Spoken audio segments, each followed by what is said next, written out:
নমস্কার বন্ধুরা, বর্তমান এমন কিছু ইউটিউবার এমন কিছু ফেসবুক পেজে দেখা যাচ্ছে যে দেব দেবতা নিয়ে টানাটানি করছে। এরকম করাটা ঠিক? তার ব্যক্তিগত ভিডিও আপনি তিনজনকে শেয়ার করে দেবেন, আপনার মঙ্গল করবে।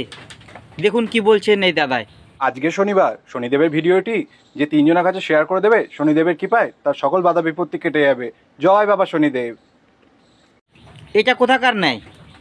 ওর ভিডিওটি আমি তিনজনকে শেয়ার করব, তাতে আমার মঙ্গল করবে। শনিদেব তো ন্যায়ের দেবতা, ওর ভিডিওটি শেয়ার করলে আমার মঙ্গল হয়ে যাবে। আমার কর্ম যদি সঠিক না থাকে আমার মঙ্গল কি করে হয়? তুমি যখন সনাতন ধর্মের ভিডিও ছাড়ছই, তুমি এগুলো ছাড়ো না। সনাতন ধর্ম কিভাবে প্রত্যায়িত হয়েছে, কিভাবে স্থাপিত হয়েছে, কিভাবে সনাতন ধর্ম বিস্তার নিয়েছে, তুমি এগুলো ছাড়ো।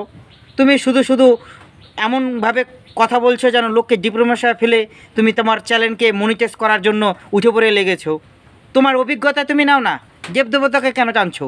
এটা করা কখনোই ঠিক না। আর এদের আসলে ভিডিওগুলি আপনারা কখনোই শেয়ার করবেন না, লাইক করবেন না, কিচ্ছু করবেন না। যদি না পারেন, যদি ব্লক করতে না পারেন, তবে শুধু ঠেলে দিবেন। অটোমেটিক এগুলো বাজার থেকে কমে যাবে। আমাদের সাবধান হতে হবে। শুধু যখনই মোবাইল খুলি খালি দেবদেবতা দেবদেবতা,